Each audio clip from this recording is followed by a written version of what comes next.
Akhir-akhir ini beredar terkait dengan kasus penahanan ijazah yang dilakukan oleh atasan atau perusahaan. Padahal karyawan tersebut sudah tidak bekerja di perusahaan tersebut atau sudah bukan menjadi karyawan di perusahaan. Namun ijazahnya tetap tidak diberikan kepada pemilik ijazah tersebut, atau dalam artian ijazahnya masih ditahan oleh perusahaan. Sebenarnya praktik penahanan ijazah yang dilakukan oleh perusahaan sudah ada sejak lama. Karena hal tersebutlah Menteri Ketenagakerjaan mengeluarkan Surat Edaran Menteri Ketenagakerjaan Nomor 5 Tahun 2025 tentang larangan penahanan ijazah dan atau dokumen pribadi milik pekerja atau buruh pemberi kerja. Karena pada dasarnya penahanan ijazah merupakan hal yang melanggar hak asasi manusia. Lalu bagaimana sih sebenarnya hukum mengatur terkait dengan penahanan ijazah pada perusahaan?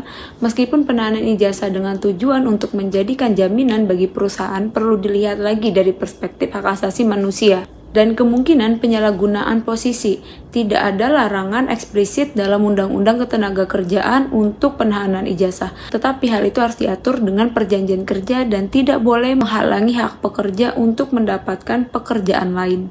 Karena belum ada dasar hukum yang mengatur detail terkait dengan penahanan ijazah, maka dari itu dasar hukum yang dapat dipakai adalah elaborasi beberapa peraturan seperti yang pertama, penahanan ijazah dapat terjadi karena asas kebebasan berkontrak atau freedom of contract yang diatur dalam pasal 1338 KUH Perdata. Yang pertama adalah perjanjian kerja, perusahaan dan karyawan dapat menyepakati penahanan ijazah sebagai bagian dari perjanjian kerja selama hal tersebut memenuhi syarat yang sah yang diatur dalam pasal 1320 KUH Perdata. Lalu ada juga hukum ketenagakerjaan Undang-Undang Nomor 13 Tahun 2003 beserta perubahannya tidak secara eksplisit mengatur larangan penahanan ijazah. Lalu ada juga hak asasi manusia. Karena penahanan ijazah dapat bertentangan dengan hak asasi manusia seperti yang diatur dalam pasal 27 ayat 2 Undang-Undang Dasar. Potensi penyalahgunaan dalam praktiknya, perusahaan seringkali berada pada posisi tawar yang lebih tinggi, sehingga pekerja mungkin merasa terpaksa menyetujui penahanan ijazah demi mendapatkan pekerjaan.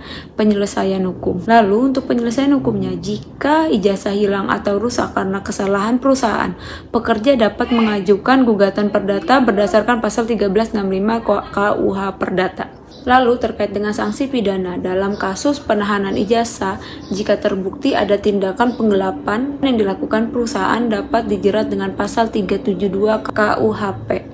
Beberapa poin yang harus kita perhatikan, yang pertama adalah regulasi yang lebih baik. Beberapa daerah memiliki peraturan daerah yang melarang penahanan ijazah, seperti ada di Peraturan Daerah Jawa Timur Nomor 8 Tahun 2016. Pentingnya komunikasi dan kesepakatan.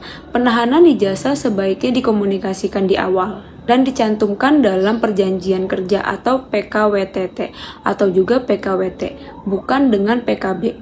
Lalu poin yang selanjutnya adalah pentingnya membaca perjanjian kerja. Pekerja harus membaca dengan cermat perjanjian kerja dan juga memastikan poin penahanan ijazah tercantum atau tidak di perjanjian sebelum membubuhkan tanda tangan atau juga materai.